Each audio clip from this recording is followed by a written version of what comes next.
இந்த முதலமைச்சரின் காலை உணவு திட்டம் கொடுக்கறதுனால என்ன பயன், அவங்களுக்கு எப்படி அந்த அந்த திட்டத்தினால என்னெல்லாம் பயன்பெற்றிருக்காங்கன்னு.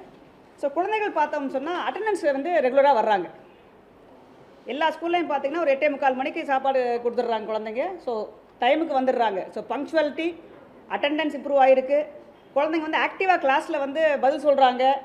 குழந்தைங்க வந்து ரொம்ப ஆரோக்கியமாக தென்படுறாங்க அப்படின்றலாம் வந்து ஸ்டடீஸில் தெரிய வந்திருக்கு. ஆசிரியர்களும் என்ன சொல்கிறாங்கன்னு சொன்னால், நம்ம குழந்தைங்க நல்லா கவனமாக கிளாஸில் வந்து அட்டென்ட் பண்ணுறாங்க, அவங்களோட அட்டென்ஷன் ஸ்பேன் இம்ப்ரூவ் ஆகிருக்கு அப்படின்னு. அதே மாதிரி பார்த்திங்கன்னா நோய்பட், ஸோ நல்லா சாப்பிட்றதுனால குழந்தைங்களுக்கு வந்து நோய் எதிர்ப்பு சக்தி ஜாஸ்தியாக இருக்குது, அவங்களுடைய ஆரோக்கியமும் இம்ப்ரூவ் ஆகிருக்குன்னு சொல்லி ஹெல்த் பேராமீட்டர்ஸில் ஸ்டடீஸை சொல்லியிருக்கு. சிறுவர்கள் வந்து இங்கே ஸ்கூலில் வந்து நம்ம ஆரோக்கியமான சாப்பாடு தர்றோம். நீங்கள் என்னெல்லாம் தர்றாங்கன்னு உங்களுக்கு தெரியும்.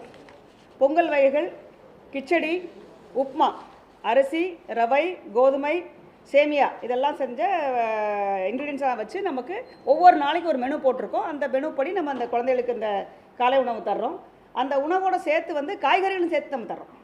ஸோ சூடாக தர்றோம், காய்கறிலாம் சேர்த்துறதுனால உங்களுக்கு ஆரோக்கியத்துக்கு ரொம்ப இது யூஸ்ஃபுல்லாக இருக்குது. ஸோ இந்த திட்டம் வந்து நல்ல ஒரு வரவேற்பட்டிருக்கனால இந்த 5வது கட்டம் நம்மளுடைய மாண்பு முதலமைச்சர் அவர்களால் நாளை சென்னையில் உள்ள மயிலாப்பூரில் உள்ள ஒரு பள்ளியில் தொடக்கப்பட உள்ளது. நாளை மட்டும் அனைத்து நகரப்புற பகுதிகளில் உள்ள அரசு உதவி பெறும் பள்ளிகளில் இந்த திட்டம் விரிவாக்கப்பட உள்ளது. பள்ளிகளின் எண்ணிக்கை 2429, 3,06,000 குழந்தைகள் பயன்பெற உள்ளார்கள்.